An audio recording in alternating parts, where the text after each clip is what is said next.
time to get the squatter squatified again. So let's warm it up just like we would if we were in person. We're going to open with groiners. Now, if you are a dynamic groiner person, you like when we do like 16 or whatever, then do that, knock yourself out. I'm a slow, static groiner person, so I prefer a 30-second groiner on each side. We want to think about, obviously, is keeping our front foot on the ground, keeping it as close to, if not past our front hand, if we can. Good, and relax. Then we're going to have a kettlebell or dumbbell handy. We're going to do a 30-second goblet squat bottom hold. So while we're in the bottom of this position, we want to think about keeping our back nice and flat. Our feet should be flat on the ground. Our eyes and torso should be up, and our elbows should be outside of our knees. We don't want a situation where you're going to come down and hit your thigh with your elbow. It's not that fun. 28, 29, 30. Then she's going to come right up and hit a couple goblet squats. Good, and relax. Last piece of the puzzle, she's going to shake everything out. Second to last piece of the puzzle, really.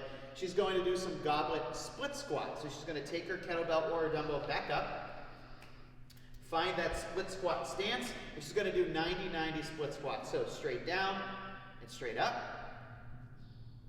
Good. Switch sides. Notice she's not overextending. That front foot stays on the ground. Front shin stays vertical. Good. And relax. Then you're going to set down your implements, bring the old feet together like you're standing at attention, and you're going to hit 20 calf raises. Now again, this is not something we want to sleep on. We want to fully extend at the top, make yourself as tall as you can. Good, and relax, and that's what we're going to do. All right, so we rolled through that warm-up complex. Now we're going to get right into strength one. For following track A, we're going to do dumbbell or kettlebell front rack front squat. So Amanda's going to demonstrate a few, and then we're going to kind of talk about the intention. Good. A couple knee cracks. That just means you're waking everything up. Good. And relax. If you're following track A, and you have been following it, what we want to think about with this relative to last week, given the fact that you're probably going to use the same weights, is we want to get more reps. So if you were consistently getting like 15, 15, 15, 16 last week, this week we want like 16, 16, 16, 17. Now, if you're following track B, we're going to do barbell front squats, and we're bringing up the intensity. So last week we were at 67.5%, this week we're at 70%. You notice the reps have come down slightly because we're going heavier. Obviously we're looking for great positions there, full depth, the whole deal. All right, we survived theoretically because you're watching this, front squats.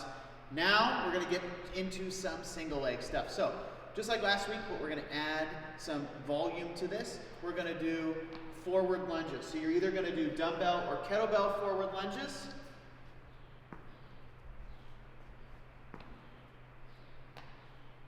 Good. Relax. You can do that extra one if you want to. Or if you're following track B, you're going to do barbell lunges. Now we demonstrated that last week.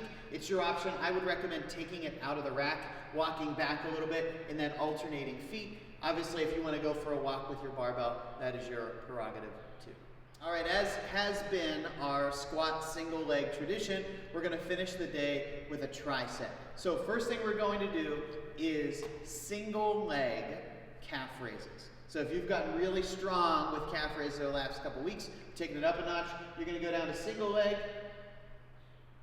Good. Fully extend just like Amanda is. Now, let's say this is not really working out that well for us. What we can do is take a little field trip over to something sturdy that you can hang on to. Anything. It could be a railing, could be a chair, doesn't matter. But we don't want the limiting factor of this to be stability, like you feel like you're going to tip over. So grab onto something, just lightly hold it, doesn't fundamentally change the exercise at all. Second 90 seconds, we're going to do some sumo, either barbell or dumbbell or kettlebell RDLs. So it's obviously going to be dependent on what kind of equipment you have. The movement is the same though. So we're going to start our sumo stance. You're going to send your rear end back to initiate the movement. Back stays nice and flat. Good. And relax. And again, just like with straight leg deadlifts, you want to feel a deep stretch in your glutes and hamstrings at the bottom of the movement, but staying in a good position. We don't want to get into a situation where we're reaching down and rounding our back over because we're trying to get the weights to the ground. That is the least important part of that. Then, we are going to do some unweighted hollow body flutter kicks. So Amanda's going to find her hollow position, arms over the head, and she's going to hit some flutter kicks. Good, just like that. Notice she's keeping her shoulders on the ground, her low back is on the ground, she's in a great position, and relax. Those are going to get nice and spicy. We're going to roll through that a bunch of times, and it's going to be super fun.